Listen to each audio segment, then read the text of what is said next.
Keluarga terdekat semua. Iya, orang tua, suami, dan anak itu tiga hal yang Semuanya saya kira tempat iya tidak ada yang bisa dibandingkan sama penting bagi Semuanya kita. tempat bersandar. Iya.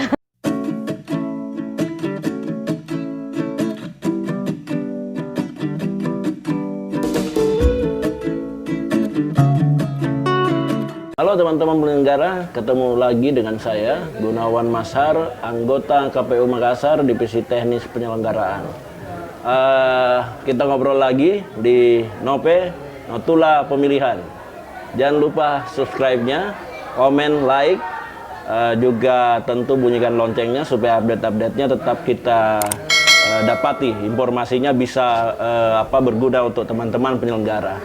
Kali ini saya kedatangan tamu ya, sekedatangan tamu. Ini pengaruh kebanyakan makan tadi saya, jadi salah ucap. Saya saya kedatangan tamu ya, teman-teman sekalian, teman-teman penyelenggara.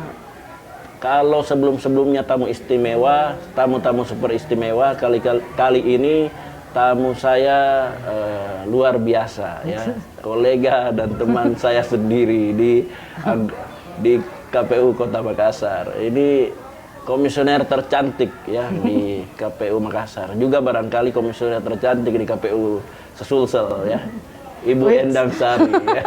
Oh my God! Wow! Saya baru 5 menit di sini sudah ada gejala diabetes kayaknya. Langsung digoles ini ya. Langsung goles. Ibu Endang Sari, panggilannya Ibu Endang ya. Sekarang ini bisa dibilang tahapan begitu padat kita, termasuk masa betapa semua tahapan lagi berjalan, masa-masa padat. Kita bahkan baru ketemu lagi nih ya, beberapa hari ini ya. Saking, Ibu Endang ini baru ke Jakarta, ya? baru hari ini ketemu lagi ya. Baru hari ini ketemu lagi, kemarin kayaknya bisa dibilang sejak. Iya, Kak Gun yang berangkat, saya yang di kantor, saya yang berangkat, Kak Gun yang di kantor. Iya, Bu Endang lagi yang tidak ada ya.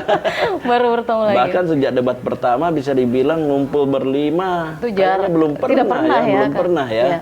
Saking sibuknya setiap divisi. Padatnya juga pasti termasuk tekanan semakin banyak barangkali Bu Endang ya. Dinamikanya kalau dari mukanya nih sudah hangat-hangat. Ya, dari mukanya sepertinya Bu Endang lelah hati. Sebenarnya lelah tidak. Oh, tidak ya.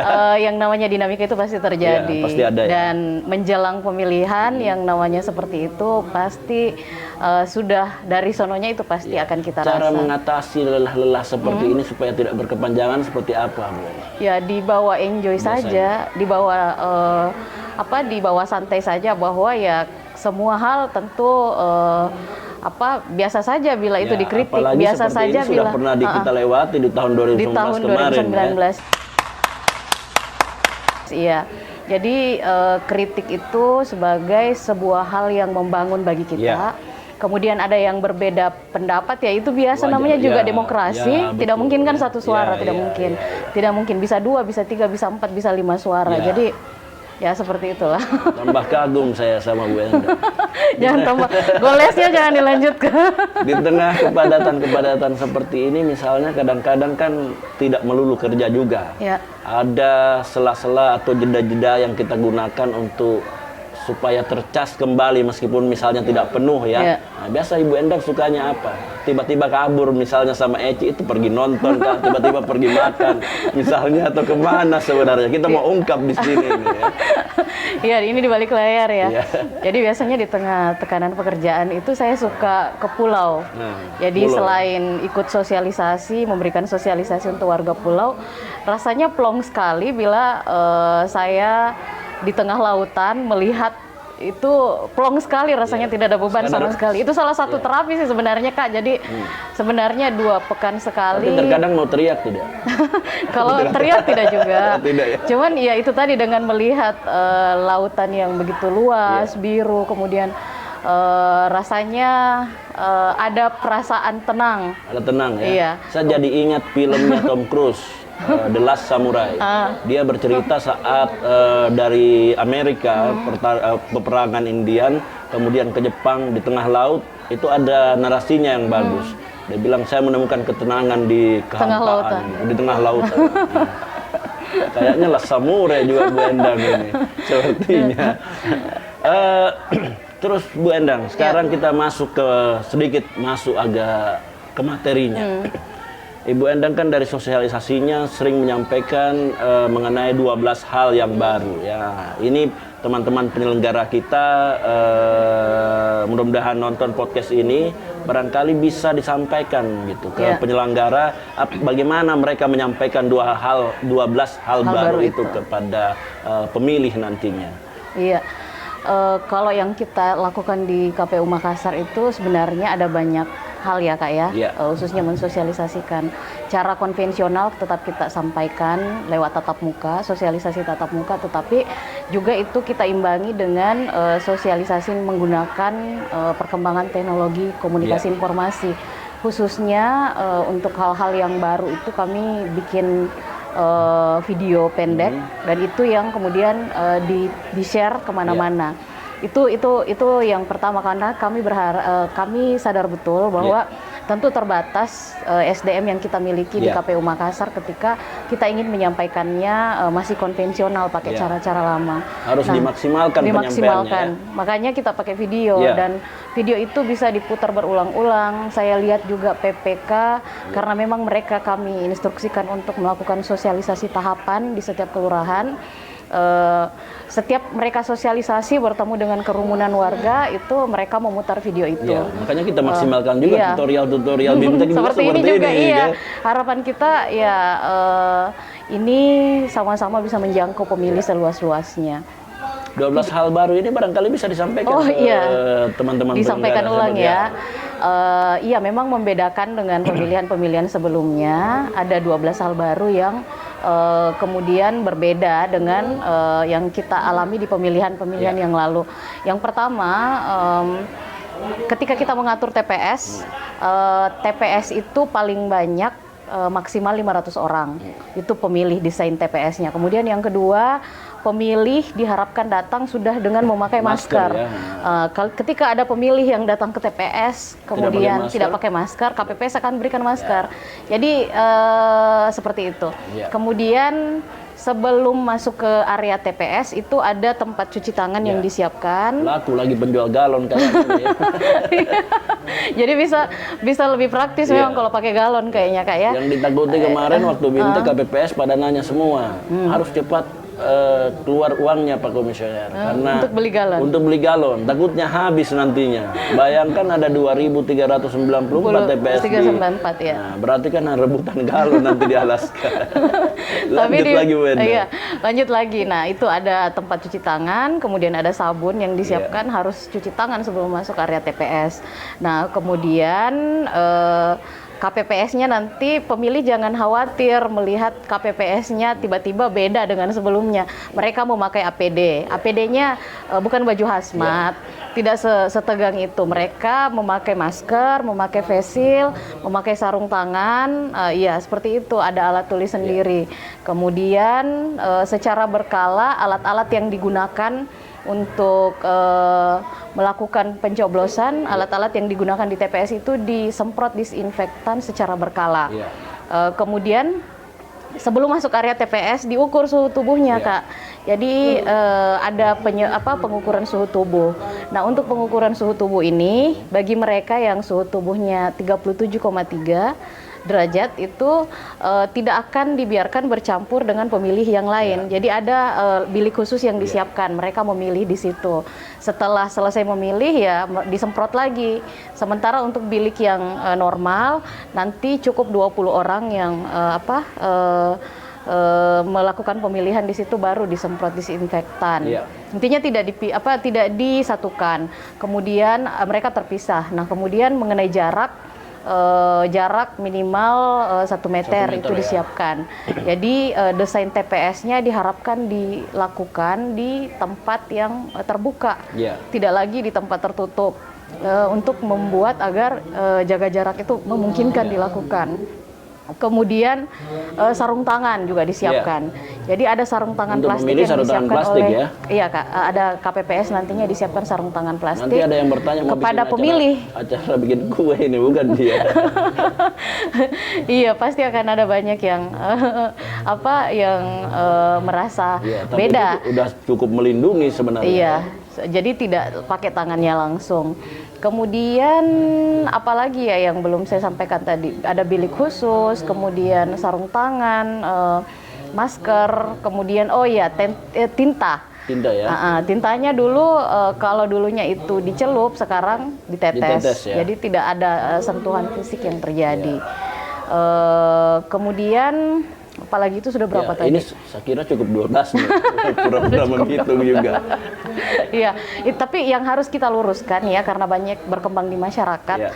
Katanya khawatir datang ke TPS karena ada Mau rapid test. Nah, Ya, ini yang test. teman-teman penyelenggara harus sampaikan ya. Harus kami sampaikan bahwa yang kami rapid itu adalah penyelenggara, KPPS-nya, PPK-nya, PPS-nya, sekretariatnya, tetapi untuk pemilih tidak. Ya. Jadi cukup dilakukan pengukuran suhu tubuh, apakah di sini atau di tangannya. Atau di hatinya. Ya.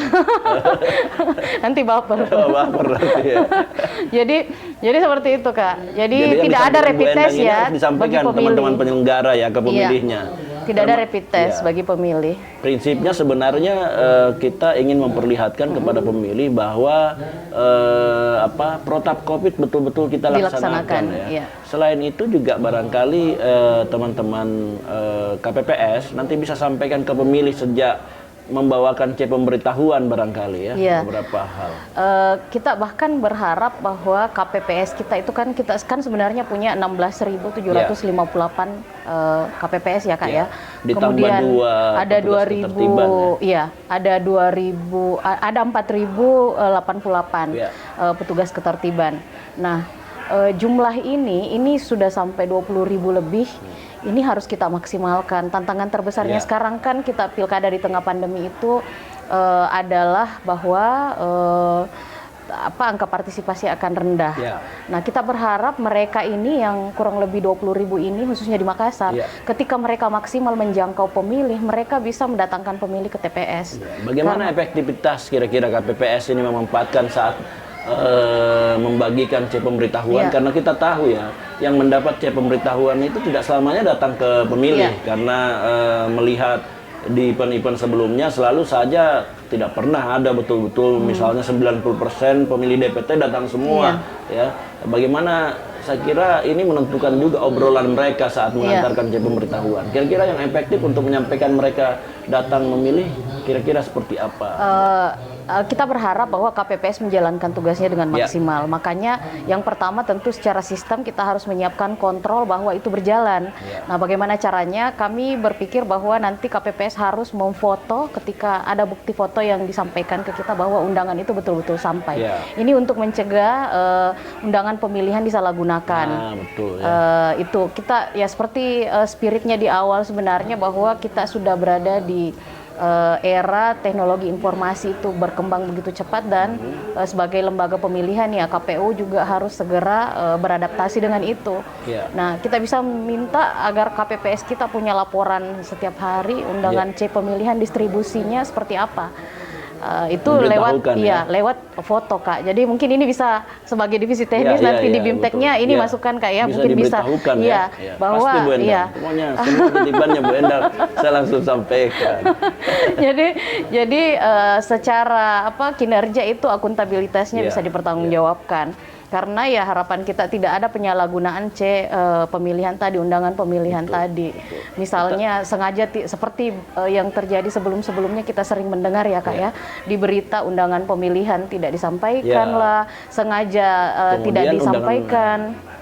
Yang lawan disalahgunakan. Makanya kemarin ditutup di celah-celahnya itu agak ditutup diregulasi dengan keharusan tetap membawa KTP. C pemberitahuan itu tidak ada artinya tanpa KTP. KTP yang penting. Memang transparansi juga dan akuntabilitas kita maksimalkan ya. Termasuk juga sebenarnya ada himbauan, kalau di teknis ada himbauan bahwa nanti saat penghitungan suara di tingkat TPS itu sebaiknya live FB atau live Instagram. Itu justru saya sudah sampaikan semua ke teman-teman PPS, nanti juga ke teman KPPS ini wajib ya, untuk live FB atau live Instagram saat penghitungan. Di hari H kita penuhi medsos-medsos dengan live kita. Ini bentuk sebenarnya bahwa tidak ada yang kita tutup-tutupi ya, tidak ada yang tutup-tutupi KPU. Semua orang bisa mengikuti, memantau. Apalagi ini masa pandemi, jadi sangat sesuai dengan momentumnya ya. Dan itu perangkat itu sudah kita siapkan. Jadi untuk sosialisasi dan SDM sendiri kita sudah instruksikan bahwa PPK dan PPS itu wajib memiliki akun medsos, baik Instagram, Facebook, ya khususnya dua itu yang banyak digunakan. Di KPPS juga bisa sebenarnya. Kemarin KPPS ada yang bertanya bagaimana apa kami bikin akun sendiri di KPPS. TPS 2, TPS 3 bisa Kak. Atau akun pribadi juga tidak apa-apa. Karena biasanya kalau akun pribadi itu kan sudah banyak temannya. Kalau misalnya akun KPPS baru dia buat, biasanya belum banyak temannya. Nah, yang nonton ini jauh lebih banyak biasa. Biar medsos semua penuh dengan video-video ya. Masa selfie-selfie atau TikTok saja bisa mereka rekam. Live FB tidak bisa. Terkait TikTok tadi, salah satu yang coba kita ini sebenarnya semua simpan di belakang ini. Cuma Bu Endang langsung Kak Gun sudah sampaikan tadi. Bocorannya sudah dapat soalnya. Ada kejutan di TPS buat penyelenggara ya, buat KPPS. Nah, ada kejutan dari Bu Endang. Sampaikan Bu Endang. Jadi sebenarnya kita ingin agar memilih itu menyenangkan. Memilih itu bukan sesuatu yang dihindari, tapi hak yang kemudian digunakan dengan ceria, dengan bahagia. Nah, caranya kita berharap ini nanti warnanya bisa lebih meriah lagi. Kita menyiapkan KPU Award di situ. Nah, jadi ada beberapa lomba nanti di hari H. Ini untuk PPK, PPS atau KPPS? Untuk pemilih. Penyelenggara tidak boleh, khususnya pada beberapa item ya, misalnya lomba selfie TPS itu harus pemilih. Jangan penyelenggaranya, tapi pemilih. Ini sudah kita terapkan di pemilu 2019 dan antusiasnya besar sekali, makanya kita lanjutkan.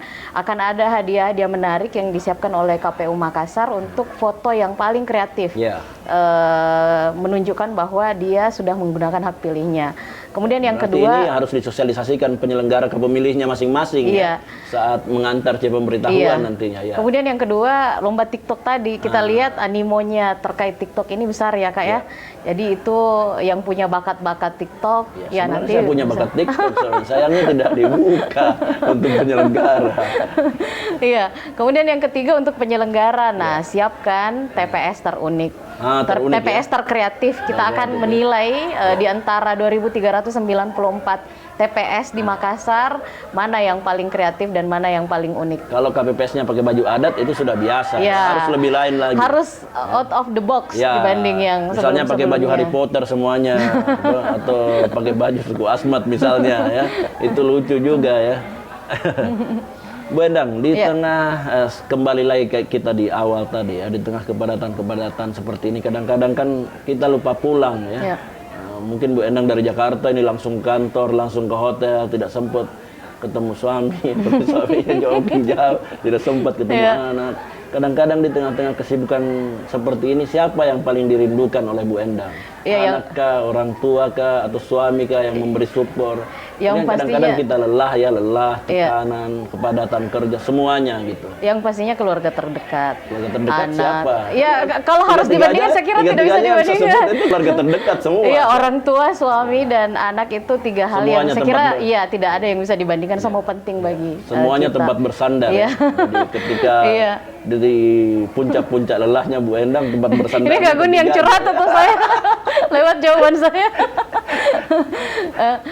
Jadi sebenarnya memang di tengah ritme pekerjaan yang begitu padat, jadwal untuk keluarga kadang-kadang ini yang kurangnya Kak ya. Jadi kalau saya sih sebenarnya di taksisinya ini sebenarnya hanya soal komunikasi. Jadi ada waktu yang memang itu untuk keluarga, untuk komunikasi untuk keluarga, dan itu disiapkan setiap hari. Dan alhamdulillah keluarga mengerti. Ketika memilih masuk jadi KPU ya memang itu yang pertama kali izinnya itu yang saya harapkan itu datangnya dari keluarga. Dari keluarga, ya? Iya, baru berani mendaftar. Ketika keluarga sebenarnya beragam, enggak spesifik sebenarnya. Orang tua, anak, suami. ini keluarga terdekat ini. Keluarga terdekat ya, semuanya ya, tiga-tiganya ya. Iya, jadi susah dipancing Bu Endang kayak jadi seperti itu intinya, saling memahami dan komunikasi tetap jalan. Tapi tetap ada waktu ya? Iya, tetap ada waktu. Ya? Saya kadang-kadang karena kebetulan anak saya sekarang ini ada di Bone. Iya. Kemarin ya saya dengan beberapa pertimbangan mereka ke Bone, dan kemudian ya kadang-kadang di sela waktu bila pekerjaan selesai misalnya malam, saya ke Bone malamnya. Besok pagi ke Makassar lagi. Intinya nginap sama-sama walaupun itu 3 jam 4 jam. Tapi ya memang apalagi kemarin pasca kena ini ya, Kak, yang kasus itu. Makin sempurna kegaguman orang. Ini Bu Endang sebenarnya saya kira di antara kami 5 komisioner yang paling banyak pengagumnya nih Bu Endang, saya yakin ya. Kalau saya kayak saya diabetes betul. Oke teman-teman sekalian ya, demikian podcast kita, obrolan singkat kami. Sekali lagi jangan lupa subscribe-nya, komen, like. Kemudian jangan lupa bunyikan loncengnya supaya update-update kita tetap ada ya teman-teman nonton untuk menyambut 9 Desember 2020. Terima kasih sudah menonton. Assalamualaikum warahmatullahi wabarakatuh. Bu Endang.